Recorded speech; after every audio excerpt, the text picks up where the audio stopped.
I want everybody to grab the leather in their hand, sort of cup it in your hand like this. And this will give you a few different sensory things that you want to observe. Number one is the feel with how your hand moves across it as you bend it and flex it. Does that leather have any stand to it? Does it have any body to it? Is it drapey or is it sort of boardy? This particular one, the Aspen, that navy swatch, has a really nice, what I would call is a veg feel. And on top of that, with your thumb, sort of gently rub it over the top. Like, does that feel sticky? Does it feel really silky and smooth? What do you observe about that? How does that feel? And keep these sorts of things in your mind as we feel through other swatches. You'll notice the hand feel as well as that surface feel will be significantly different between each of these swatches. Take your finger across as you were cupping it and sort of gently go down the side of it. You can notice the thickness there, but also the consistency of the thickness. If there is an area of the skin that has been split in an uneven way, you'll notice the weight drop off. And I know I've met some leather crafters here earlier today. You could take your thickness gauge and snap it all over the place, or you can kind of just grab a big fold and just drag your hand all the way across the top. It'll give you a good sense of like, all right, is this consistently thick or do I feel the weight drop off? You can also smell it. And that's a really big thing. When people come into the tannery, people come into my workshop, the first thing everybody notices is the smell. What other things am I smelling? Tree barks? Yeah, the tree barks and the oils and the waxes. The waxes and like think about beeswax and tallow and like lanolin. Those always have like very strong or sweet smells. But the tree bark too. Yeah, and to a certain extent the dyes also, depending on how fresh the leather is. But mostly it's the oils that I smell. Beyond the nose is we can use our eyes, right? But under the light, you'll notice another thing that we call luster, which is the brightness or dullness of the sheen. Now, this particular Aspen leather is super, super bright and shiny. It almost has what we might call like a wet look or a glazed look, and you can achieve that look through different methods. But the takeaway for the moment is just how shiny is it, or is it dull, or is it somewhere in between? We can observe the luster. And then one more that's like a little bit more subtle and somewhat confusing is the grain character. And I like to think about grain character in two ways. It's actually the fine hair holes where the animal's hairs once were. That is what I call grain, but then there's also this additional like texturing in the grain. Some people, you might see it on the bison next door, some of these more shrunken up grains have a lot of deep valleys and a lot of high peaks to that texture. But this Aspen leather, it has been tumbled. So by tumbling this leather in a drum, we break up the grain's appearance and create a little bit more of a dramatic effect, but also a little bit of like micro pebbling. This is a newer product for us, so it's interesting to me because of that, but also the finish on here, and again, it's a little bit darker here, so it's hard to see. There's no stain on this at all. Or I'm sorry, there's no pigment. It's all stains. So the color that you're getting on there, you're seeing all the way through from the top all the way down to the leather itself. Another thing about grain appearance is that the older the animal gets, the more chance that animal has to get scratched up in the field. So an animal like a horse in this Aspen is a much older animal than most of the steer hide used in most of the leathers that you're familiar with, probably on most people's feet today. It's a really difficult material to cut patterns out of because there's so many healed scratches, scars, bug bites, things like that. So finding a naturally aniline finished piece of horsehide is somewhat of a special thing. Based on the expectation of whatever the crafter or the end customer wants. I mean, because you think about like kudu, which is like the African antelope, which is just covered in that stuff, and that's what people kind of want when they're thinking about that or buying that product.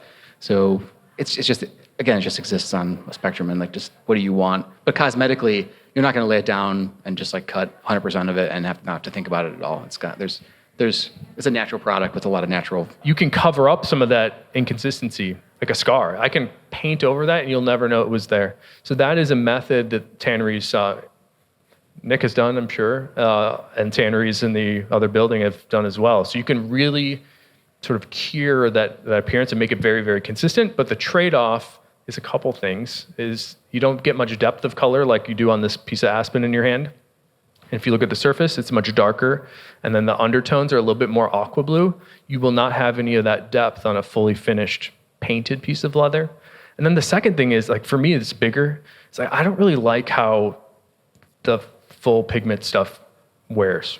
Like that's just a very personal thing. Like I don't think it's wrong or right, but a fully painted piece is kind of going to look like that forever, which is cool. Like if that's what you want. It's red. So this is Dearborn. So this is keeping in, sort of along the lines that there's no pigments on this end at all, which is one of the reasons that you get the feel that you get. So there's nothing in between your finger and the leather. So that's why you get like that really soft and silky texture, because it's totally naked. Great for feel, gives it a nice matte finish, and also since there's nothing there, it'll age and darken quickly. We really put this in there just so that you could feel something that was like really had basically no finish on it. We would say this is on the drier side, so it's not really waxy, it's not oily. We would say has like a silky texture to it. Not a very like super complicated piece of leather, like just like when you first look at it, but what goes into it and like the sort of the selection process to find something in terms of the raw material that's clean enough in terms of the cosmetics that we were just talking about. It's more complicated than it might seem. The pebble pattern on this is much different than the other tumbled leather we looked at just before this. The aspen leather was also tumbled. The tannery tumbles these leathers in a drum to get it to sort of pucker up and swell up, and that's the texture you're seeing there. My swatch is different than yours, and yours is different than his. That's because this is a natural tumble pattern that is not printed. The different areas of the hide pebble up in different ways. So again, the crafters in the room or crafters listening to the show, you'll notice that bellies and sort of armpits, we call them the pockets of the hides, tend to pebble up in a much more coarse way. And then when you get towards the backbone or closer to the backbone, there's an area called the bend that is much tighter. The fiber structure is different inside the hide. You think about like how the animal grows and like the way certain parts of the animal work. It just like has the effect of making things like the fibers, the way they tie together are either compacted because they don't do any work, or they're further apart because they've been stretching and flexing through the animal's life. What products can we find this Dearborn leather in? And what's it good for? What can you use it in? It's been used in bags and shoes primarily. Let's move on to the next one, Nick. Nick told me that this swatch is exactly the opposite of the one we just looked at. So the next one is called Snuffed Suede. Take it away, Nick. So this it's opposite for a couple different reasons. One, so the Dearborn is a veg, so there's no chrome in it at all. No, and this is like one of the times where we're assuming like a basic knowledge of leather. So there's a couple different ways to tan, and we at Horween Leather do primarily vegetable tanning, which is tanning using tree barks, or tanning using a mineral, which is chrome. So Snuffed Suede is a chrome-based tannage with a vegetable retannage, which is what most of what we do, it's what a lot of what we do is. This has gotten that, so it has a chrome base, which makes it more heat resistant and have a higher tensile strength. But the main reason we put this in is because it's been snuffed or buffed. So the surface, all the grain has been sanded away. So it has the effect of giving it like I used the word silky before, a very silky texture, because it's created almost like a micro suede, like a micro nap. You can actually change the way it looks by just rubbing your finger across it. You can change the color a little bit just by pushing the nap in one direction or the other. And you can contrast that by flipping it over, so see the back side of it, which would be the flesh side, which would be like a typical suede, to see the difference between like a true suede or flesh out versus like a snuff suede versus like a grain. So we've talked about grains in the previous leather. So we just thought it was important to put this in here, mostly because we want to show like a fully corrected, fully buffed piece of leather. There's a term that comes up a lot, wax flesh. And you can kind of get a good sense of like where the wax flesh starts by looking at the back of this leather. So like Nick said, there's a grain side to the skin and a flesh side. The flesh side is much more coarse than the grain side. So if you want a little bit of a finer suede, you're probably going to want to do that on a nice split maybe, or even on the grain side here. There's a term for this called a correction. Corrected grain is what this is known as. It's corrected grain, sanded, buffed. These are all the same. This is why the leather industry sucks, and why we started the podcast is because there's so much like confusing information in terms. We may have come across another term, Nubuck. Anybody heard of it? Yeah, we've heard of Nubuck. This is a Nubuck, and Nubuck just means a corrected grain. Products that this is made in, this specific leather is not used in these, but there's a similar leather. You can find Nubucks, and probably the most popular boot would be the Timberland, what do they call it? Wheat Nubuck boot. Like the Timberland boot that made Timberland, this company that they are. Like they made zillions of pairs of that boot. It's like a waterproof Nubuck. Feel is nice in general, but also it has indications as to how something is going to age. Like generally the nicer something, you kind of said this, like the nicer something feels, the more like patina potential it has, like for lack of a better statement. But all right, so the next one. This is actually a swatch of Chromexcel, but it has been printed. So we've affected the grain in a different way than sueding it, buffing it, sanding it, correcting it. This is called, here's another thing we talk about in the show. Is it a deboss or an emboss? Whatever. It's putting a texture and pressing it into the skin using a big metal plate, literally tons of pressure, and smushing it down.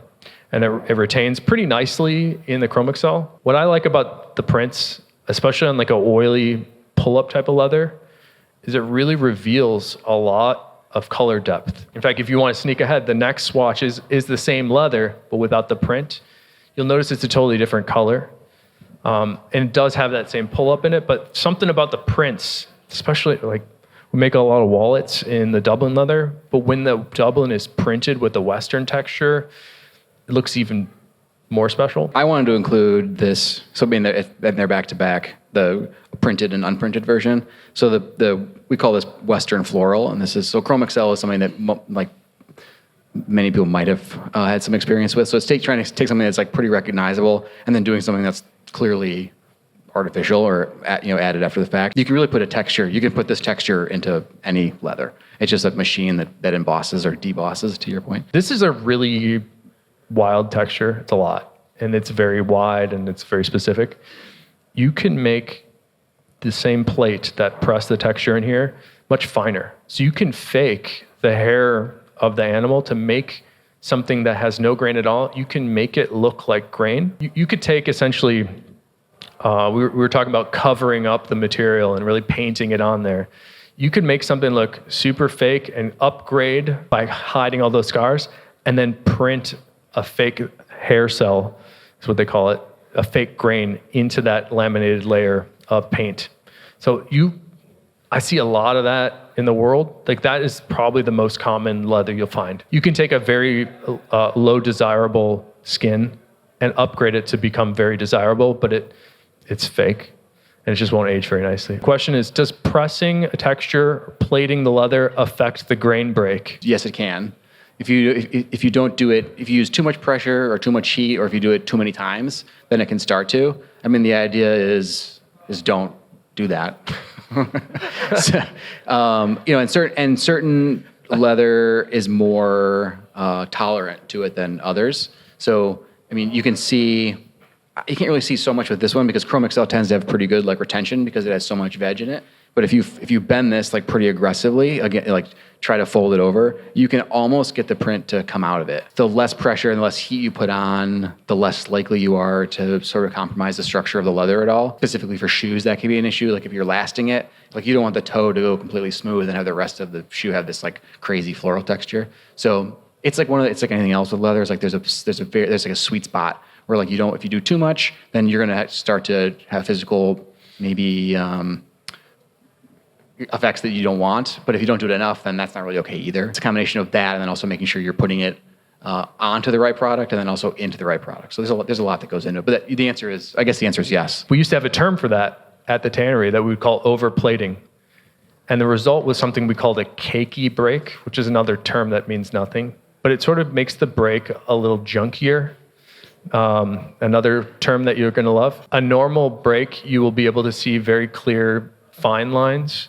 When you press it really hard with extra pressure, it's almost like it disrupts the grain layer and overcompacts it, and it makes it really sugary is another term. Like it gets, how would you define that or describe that?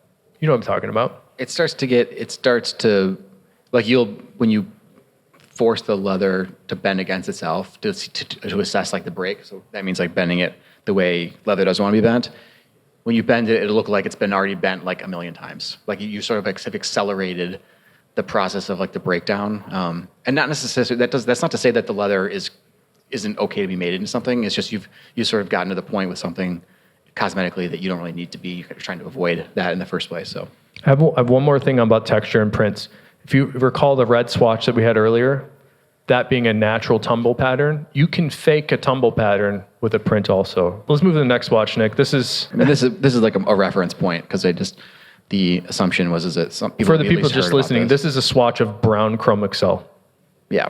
So this is just a product that we've become pretty well known for. It's chrome tanned, and then vegetable retanned and hot stuffed, which means we've conditioned it with a blend of waxes and oils that are not refined. So think about like beeswax, I said this earlier, lanolin, tallow, things that you can't emulsify. It's because most of the tanning industry in the world at this point, they're conditioning with emulsified oils and waxes because it's just faster and easier to control, which is good in some ways, but you lose certain things also. So if you were to bend this one, like I was saying with the previous one, you'll notice that it changes color.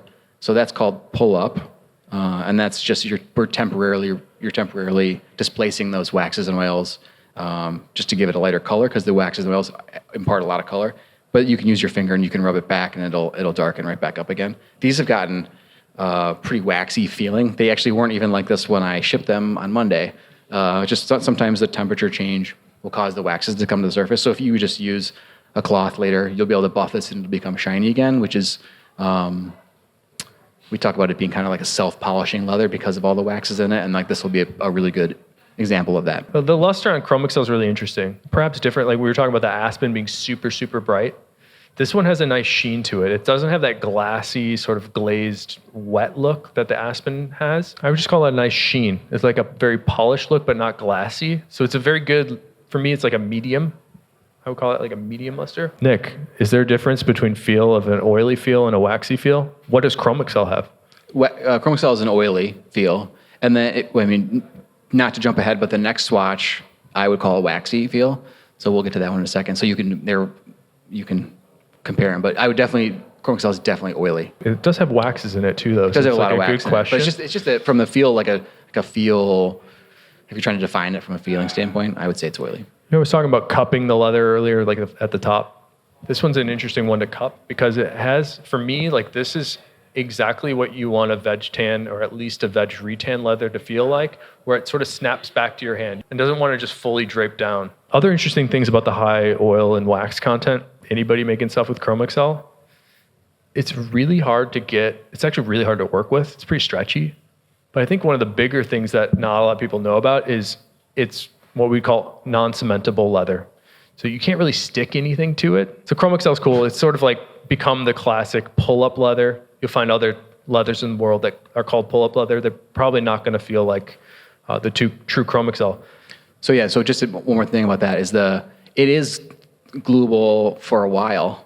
So you can glue it and it'll stay together, and then after a while, the waxes, when they do what they're doing on the swatch, when they come to the surface, they'll defeat the glues a lot of times. So we do have versions of this that have lower oil content that are designed to be cementable, but it's why with this product and a bunch of our products, you'll see them, they're sort of, they require like the more traditional manufacturing methods, like being Goodyear welted, because that's a mechanical attachment of the of the upper to the shoe or to the bottom all the way around. So they glue it in place so they can stitch it, and then the glue doesn't really matter anymore. So anyway, another reason why our stuff is old-fashioned and used in old-fashioned stuff. What products can we find Chromexcel in, Nick?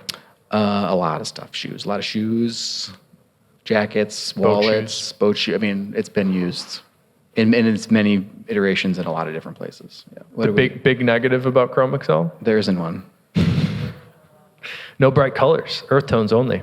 Yeah. Well, you do have the variants to overcome that challenge. Yeah, the stuffing blend. So when we hot stuff it with those oils and waxes, it does. The base is like a sort of like a rich taupe color, so we can only go darker than that. So we do have different variations. Like Cavalier. So Cavalier Chromexcel is one of our product names, and that has a different blend of oils and waxes and also a different tree bark blend. But other than that, made the same way, just so that we can do like brighter colors. I mean, it's just a different product, but it has all the same steps. All right, next swatch is one of my favorite leathers. This is a leather called Dublin. And I guess the first thing I want to do is just contrast it with the Chromexcel we just looked at. And you'll notice as you flex this leather, it does have a similar effect where we have those multiple tones and a depth of color. But the Dublin's pull-up is happening for a different reason. And it's because it's a completely different product. But what you're seeing when you flex the Dublin is actually a disruption of the wax that has been applied to the surface of the grain. So Dublin has a really hard wax. Think of like a paraffin wax put over the top. And then when you flex it, you reveal more of the undertones. If you look at the back of the leather, it's probably a color, the pull-up color is probably closer to that color. And that's what I call a burst effect. You can appropriately call it a pull-up. But the reason that it's happening is different than the Chromexcel, which is much more special, because the Chromexcel's change of color is happening because of what's tanned inside of the fibers underneath the grain layers. It's tanned using the same tree barks that are in shell Cordovan. So it's like one of those products, like I don't understand why it took us 100 years to come up with it when it's just, we just like put together two things that we'd already done for 100 years. But yeah, it's a veg-based tannage on a steer hide, and then it gets the same tree barks that are in our oldest product, and then a heavy wax coat, and it ended up with a really nice aniline, veg, full grain, pull-up leather. Yeah, I remember coming into work and Nick's dad said to me, he's like, you got to come look at this, Phil. I did something crazy. I put a steer hide in the shell Cordovan pits, and it takes a month for them to pit tan the stuff. And he's like, and it's been a month, and I got it out now. He brings it in to his office, and it was so heavy. Heavy in terms of like put it on a scale and it weighs 50 pounds. Oh yeah, it was unusable for any product because your boots would be 10 pounds each. But a beautiful, beautiful leather. So he figured out a way to make it a little bit more achievable. And that's how the Dublin, and actually I'll back up there, that's how the product called Essex came about. It's the first iteration of a veg tan like shell Cordovan side leather. And then when you apply the wax to the surface, it turns that Essex into a product called Dublin. This is an interesting example because that swatch and my swatch were all cut from the same hide, and we're seeing variations like even inside the swatch books here. So it's just like one of those leather things since it's a natural product. All right, let's go to the next one, Phil. Well, I actually think this is a moment that we could talk about veg and chrome for a brief second. Let's talk about it with the next one. Love it. Well, what's better, veg or chrome? They're just different. They have different strengths and weaknesses, no pun intended, because chrome is stronger. So last swatch book here, or last swatch before we get to the loose swatch, is a swatch called, I believe this is brown Chromepak. Yeah, I think that's right. Just straight brown. Yeah, so this is we put this in here because it's thick. It's 10 ounces, so it's the thickest in here by quite a bit. And it's also a straight chrome leather. So it has a chrome base and then a chrome retange, which makes it very strong. So this piece of leather was made for a customer that does like harnesses, I think for like horses and dogs. And so there's a lot of pulling that's involved there. So it's really strong. So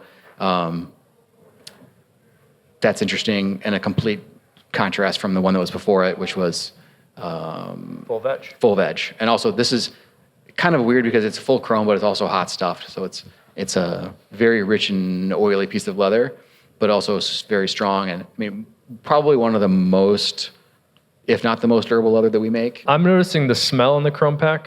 Yes. That's something you're going to want to observe. It's like, also it smells like a Chromexcel a little bit, but different somehow because it's a different stuffing blend. But also the thickness is that's the other reason we include the Chromepak. The thickness on this leather, we didn't gauge it. We were talking earlier. It's probably like 10 to 12 ounces thick. 10 ounces is kind of where you want to be for an unlined belt. Just to put it in perspective, most footwear you probably want for like an unlined shoe, you want like 6, 7. Most shoes with a liner, you probably want like 4.5, 5.5, 6. So this is shell Cordovan, the very first swatch, which we skipped in the beginning, in color 8, which is the traditional or sort of the most popular, the color we make the most of, I guess. I mean, I don't think we could have put a swatch book together without putting this in there as a reference. So this is a completely weird product in the world of leather. So this is a horsehide product that's made from the butt of the horse, and only horsehides have this very special fiber structure that's inside the hide. So we spend 6 months tanning and retanning and stuffing and shaving this leather to expose this very smooth, like oxblood color that you have on the surface. So if you flip this leather over, the back side of it is actually the grain side. So that's the normal leather side, and then the colored side here is actually the flesh side. So we've shaved away all of that flesh to give it only this like really smooth. At our tannery, in the beginning, that's all we made. This is our original product, and we just made, that was it. So, and we still make it the same way today. And I know what Phil's going to say, but I'll let you say your my comment about the grain. Go ahead. Well, I have a fun fact about the Cordovan is Nick was mentioning the tannery started making in 1905. was originally made for razor strops. So you could, in theory, take this little swatch book home with you and start to hone and sharpen your razor. They would use I believe they used the shell side to polish. It was more like less of a honing of the blade, but more of like a final polishing. They would actually use a different part of the horse butt, which is just above the shell. They would actually use to sort of knock that edge back into place. I think Gillette found the safety razor. They invented and popularized safety razor. So Nick had nowhere to use, or Nick's great-great-great-grandfather had nowhere to use this leather. And it turns out there was a shoemaker across town called Florsheim. They said, why don't you try to use this on your dress shoes? And that's where the gunboats were born. So they were using it. It was being used in work shoes a little bit because the same things that made it great for strops, like abrasion resistance and water resistance. It wasn't like a huge departure to then switch this over, make it a little bit, make sure the thickness was more uniform, and then add color to it, and then it became great for shoes. I used to say that shell Cordovan was the only leather that never creased. And what we mean by that is when you flex it in on yourself, or like right now I'm wearing some shell Cordovan shoes, where the grain break would be if there was grain on there. The Cordovan sort of has a unique ability to not crease. And I used to say the word unique. Now I'm not so sure that I shouldn't be using the word unique, because somebody said, well, what about gator?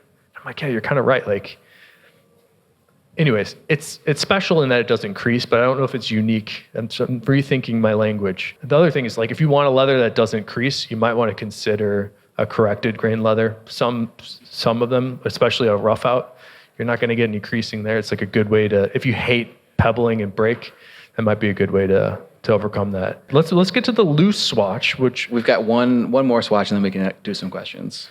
Yeah, so this is not in the swatch book. Nick wants me to tell you what this swatch is because he didn't make it. And we discussed including it in the book before coming here today. And I really wanted to. I wanted to trick everybody to like sneak this in there, right? It's not a Horween Leather. And he said, I'm not going to put it in a book that says Horween Leather on top of it. I said, okay, well, I won't be able to confuse everybody. There's nothing wrong with this leather at all. This is actually, I don't even know what tannery made it. It doesn't matter. I don't like it. Nick doesn't like it. I don't think there's anything wrong with it. It's not, the point I want you to take away from all this is nothing is good, bad. It's like, do you like it? Is it going to do the job that you want it to do in your shoes? An example of this is this going to do the job on your couch or maybe in like your car interior? This is an upholstery leather. And you'll notice it's much, much, much drier, and it almost feels empty. We were talking about feel a lot today. The feel of this is almost like papery when you compare it to some of the feels like the Chromexcel, which is maybe the most extreme version of feel, or even the Cordovan. Even the Snuffed Suede is one of your drier ones. You'll notice the feel is significantly different. It almost feels like there's nothing to the loose pebble swatch here. The other thing we're going to observe about this one is this is the only non-aniline, am I correct in that? The only non-aniline finish in the book here. So it's a full paint. It's great because it's consistent. It's not going to age. It's not going to change. If you spill something on it, it's probably not going to stain it. But on top of that, this is one of those fake textures we were talking about today. You could tumble leather naturally, like the red swatch, the Dearborn in your book, and get that natural pebble effect. This one has been printed in place. It's been buffed heavily, so if you crease it aggressively, you can see there's no grain to it, and then it's been painted and printed, and it's super consistent and soft and has its applications. We wanted to include it because it's such a contrast. It's easy to sort of get lost in the book there because everything starts to feel kind of oily and waxy and nice, and you get it on your hands. And just a perspective, I think. Yeah. The question is, does the thickness in the Chromepak leather come from the tannage and the oils, or does it come from the hide? It's from the thickness of the hide. We started with the heavy material because the customer specified something that was 10 to 12 ounce. Yeah. A note on that, if you listen to the podcast, we talk about this a little bit. The hides that are thicker are not easily sourced. So something like Chromepak is kind of special. Yeah. How is it living up to that name and keeping the quality standards where, you're what, 4 generations before you've done? What does that feel like? Yeah, so I'm 5th generation. Yeah, it's intimidating, I think, because I feel like that everybody that came before me was smarter. It's really important to, when you send something out that has your name on it, at least to me, that it's correct. Like, it's not a great feeling when stuff is not well received or doesn't hold up right or doesn't look good, and then your name's associated with it. So I don't know. it's just like an extra added incentive to make sure stuff is correct and high quality. Thank you guys so much. I appreciate you. Who's learned something new about how to appreciate leather today? Anybody? All right. Just about everybody. That's great. That made my day. Thank you guys so much for being part of the first ever Full Grain Live. Thank you, Nick. Everybody. All right. Till next time. See you guys later.